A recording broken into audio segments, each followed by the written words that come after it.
2024 সালের এইচএসসি পরীক্ষা পেছানোর দাবিতে শিক্ষার্থীরা কিন্তু এখন আরও জোরালোভাবে লেগে পড়েছে। তাই এইচএসসি পরীক্ষা পেছানোর খবর কিন্তু আমরা যে কোনো সময় পেতেও পারি।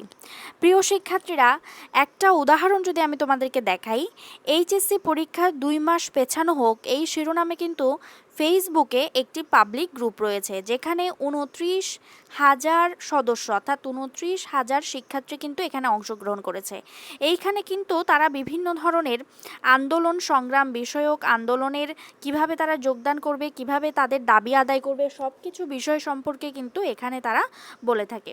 এছাড়াও দেখো, আমি তোমাদেরকে একটা জিনিস যদি দেখাই, এখানে দেখো একজন কমেন্ট করেছে, প্রিয় সহপাঠীরা, আশা করি সবাই ভালো আছো। আমরা অনেকবার আমাদের এইচএসসি পরীক্ষা পিছিয়ে নেওয়ার চেষ্টা করেছি, কিন্তু সফলতা পাইনি। এইবার আমাদের সামনে একটি ইউনিক সুযোগ এসেছে। আমরা জানি ঈদের দিন সাধারণত কেউ আন্দোলন করে না, সবাই বাড়িতে খুশিতে থাকে, কিন্তু যদি আমরা ঈদের দিনেই কিছু করি তাহলে হয়তো আমরা সবার নজরে আসতে পারবো। ঈদের দিন যদিও বেশি মানুষ পাওয়া যাবে না, তবু কিছু মানুষ যদি আমাদের সাথে আন্দোলনে দাঁড়ায়, আমরা নিশ্চয়ই হাইলাইটে আসতে পারবো। এতে করে আমরা আমাদের এইচএসসি পরীক্ষা 2 মাস পিছিয়ে নেওয়ার দাবি জানাতে পারবো।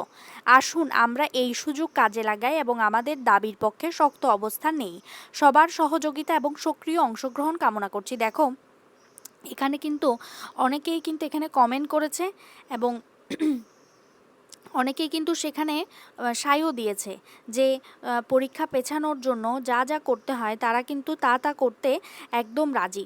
এখানে আরও একটা দেখো কমেন্ট করেছে, তাও ঠিক সেম ওই তোমাদের এইচএসসি পরীক্ষা আন্দোলনকে আরও বেগবান করার জন্য, এইচএসসি পরীক্ষা পেছানোর আন্দোলনকে আরও বেগবান করার জন্য। তো প্রিয় শিক্ষার্থীরা, এখানে দেখো এই যে এখানে যে আন্দোলনকারীরা, তাদের মোটিভ কি, তারা আসলে কি চায়, তারা আসলে তোমাদের এইচএসসি পরীক্ষা পেছানোর জন্য কি করতে পারে, সব কিছুর কিন্তু অন্তত একটা ধারণাও কিন্তু এখান থেকে পাওয়া যায়।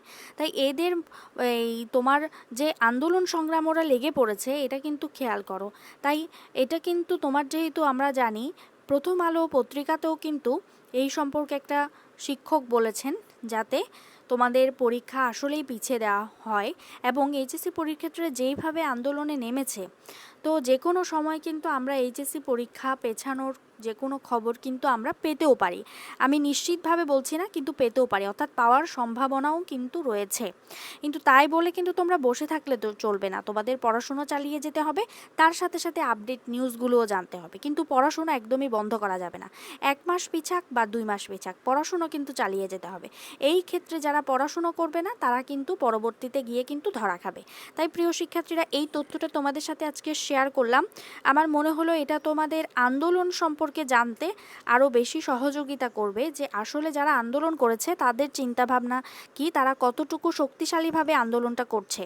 তো যাই হোক, কার মতামত কি সেটা তোমরা কমেন্ট করে জানাবে। তোমরা কি চাও, তোমাদের মতামত কি, তোমরা কি চাও পরীক্ষা পেছানো হোক নাকি পরীক্ষা পেছানো না হোক, অবশ্যই কমেন্ট করবে। এবং এই ভিডিও থেকে যদি একটা সঠিক তথ্য বা গুরুত্বপূর্ণ তথ্য পেয়েছো বলে তুমি মনে করো, তাহলে আরও গুরুত্বপূর্ণ তথ্য পাওয়ার জন্য চ্যানেলটিকে সাবস্ক্রাইব করতে পারো।